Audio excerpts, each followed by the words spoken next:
only tomatoes, onions and potatoes will be enlarged to include 22 perishable crops. Around 1.68 lakh crore farmers, around 1.68 crore farmers are registered, and 1.14 lakh crores of rupees trade value has been carried out through e-NAMs, the National Agricultural Market. Keeping in view the transparency and the competitiveness that e-NAM has brought into the agricultural market, 1,000 more mandis will be integrated with e-NAM. Honorable Speaker, sir, with all this, the Agricultural Infrastructure Fund would be made available to the APMCs for augmenting their infrastructure facilities.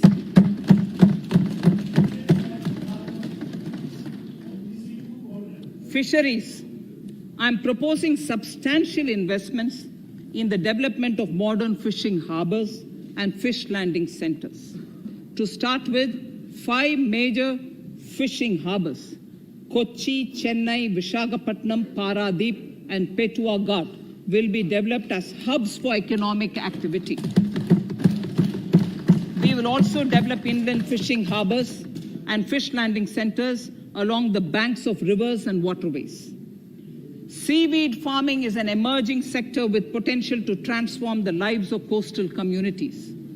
It will provide large-scale employment and additional incomes. To promote seaweed farming and cultivation, I propose a multi-purpose seaweed park to be established in Tamil Nadu. Migrant workers and laborers. We have launched the One Nation, One Ration Card scheme through which beneficiaries can claim their rations anywhere in the country. Migrant workers in particular benefit from the scheme. Those staying away from their families can partially claim their ration where they are stationed, while their family in their native places can claim the rest. I'm happy to inform you that One Nation, One Ration Card plan is under implementation by 32 states and union territories, reaching about 69 crore beneficiaries. That's a total of 86% beneficiaries covered. The remaining 4 states and UTs will be integrated in the next few months. To further extend our efforts towards the unorganized labor force, migrant workers in particular, I propose to launch a portal that will collect relevant information on gig workers, building and construction workers, among others. This will help formulate health, housing, skill, insurance credit, and food schemes for all migrant workers. We will conclude a process that began 20 years ago with the implementation of the 4 labor codes. For the first time globally, social security benefits will be extended to gig and platform workers.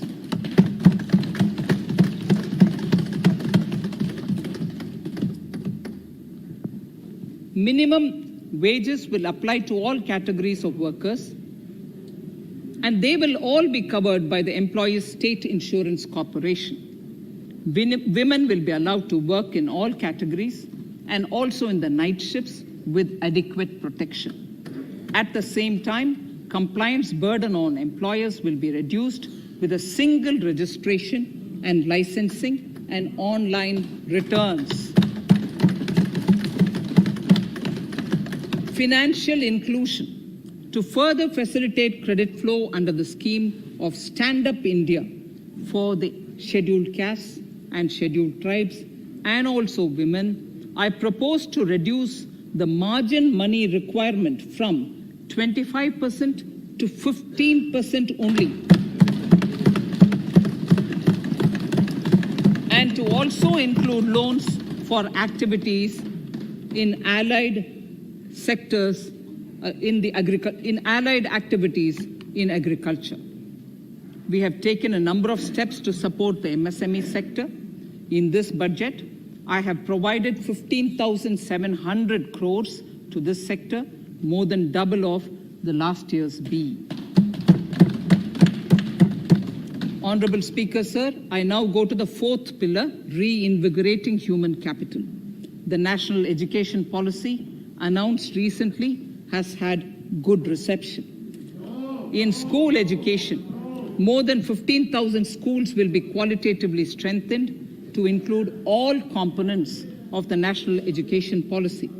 They shall emerge as exemplar schools in their regions, hand-holding and mentoring other schools to achieve the ideals of policy. 100 new Sainik schools will be set up in partnership with NGOs, private schools, and states. Higher education. In Budget 2019-20, I had mentioned about the setting up of a Higher Education Commission in India.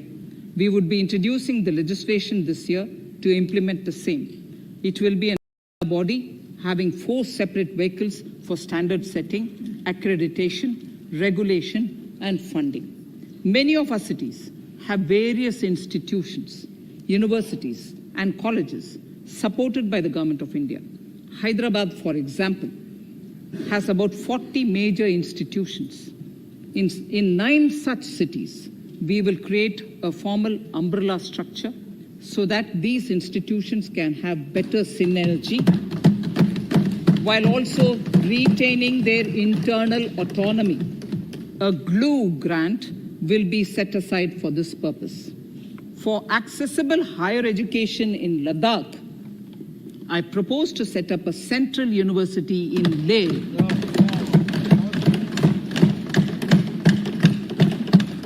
The other important projects to be taken up as a part of the NEP are listed in Annexure 5.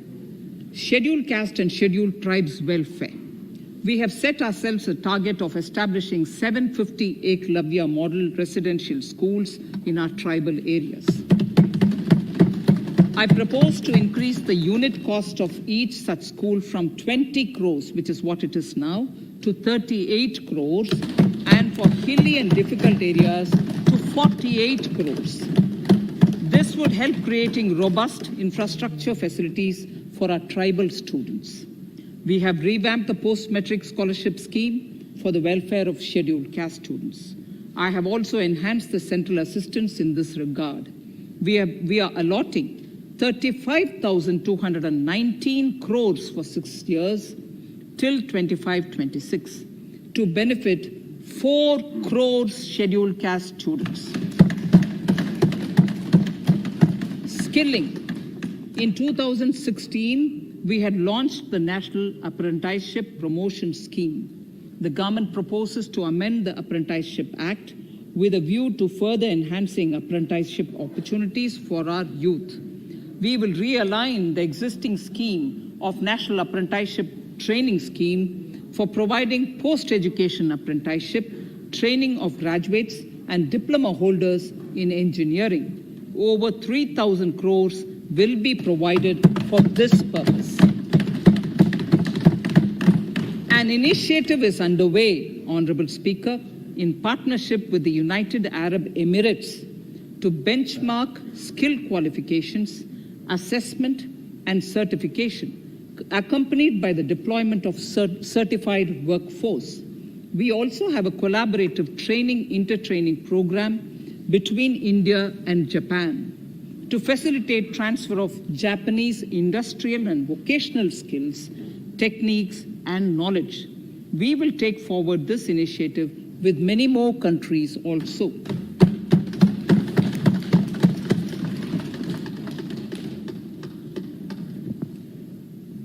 Innovation and R&D. In my budget speech of 2019, I had announced the National Research Foundation. We have now worked out the modalities, and the NRF outlay will be of 50,000 crores over 5 years. It will ensure that the overall research ecosystem in the country is strengthened with focus on identified national priority thrust areas. There has been a manifold increase in digital payments in the recent past. to give a further boost to digital transactions, I earmarked 1,500 crores for a proposed scheme that will provide financial incentive to promote digital mode of payment. We will undertake a new initiative, National Language Translation Mission.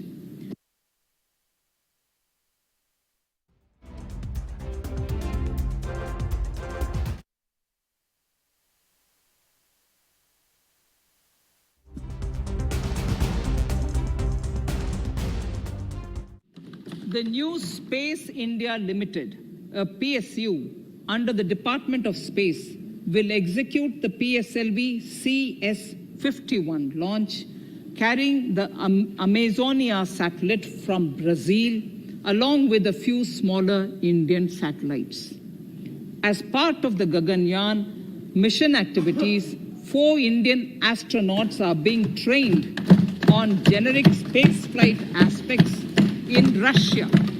The first unmanned launch is slated for December 2021. Our oceans are a storehouse of living and non-living resources. To better understand this realm, we will launch a deep ocean mission with a budget outlay of more than 4,000 crores over 5 years. This mission will cover deep ocean survey exploration and projects for the conservation of deep sea biodiversity. I come to the 6th pillar, Honorable Speaker, minimum government, maximum governance. Honorable Speaker, sir, this is the last of the 6 pillars. This will outline plans for reforms in one of our core principles of minimum government, maximum governance. We have taken a number of steps to bring reforms in tribunals in the last few years for speedy delivery of justice. Continuing with the reforms process, I now propose to take further measures to rationalize the functioning of tribunals. We have introduced the National Commission for Allied Healthcare Professionals Bill in Parliament. National Commission for Allied Healthcare Professionals Bill in the Parliament, with a view to ensure transparent and efficient regulation of 56 allied healthcare professionals. Additionally, to bring about transparency, efficiency, and governance reforms in the nursing profession, the National Nursing and Midwifery Commission Bill will be introduced by the government for passing. To have ease of doing business for those who deal with government or CPSEs and carry out contracts, I propose to set up a conciliation mechanism and mandate its use for quick resolution of contractual disputes. This will instill confidence in private investors and contractors. Honorable Speaker, sir, the forthcoming census could be the first digital census in the history of India.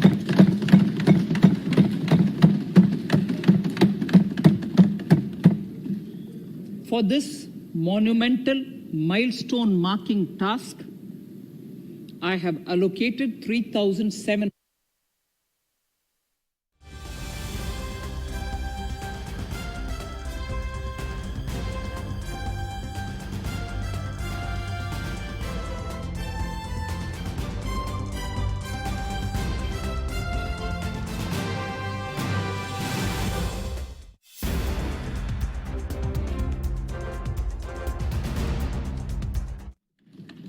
I propose to provide 1,000 crores for the welfare of tea workers, especially women and children in Assam and West Bengal.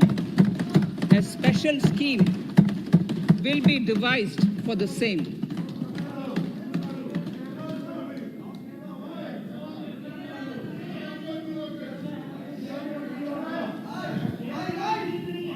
Fiscal position. Fiscal position. In these last few paragraphs of part A of my speech, I draw the attention of this august House to the fact that at the beginning of the current financial year, the pandemic's impact on the economy resulted in a weak revenue inflow. This was combined with high expenditure to provide essential relief to vulnerable sections of the society, especially the poor, the women, scheduled castes, and scheduled tribes.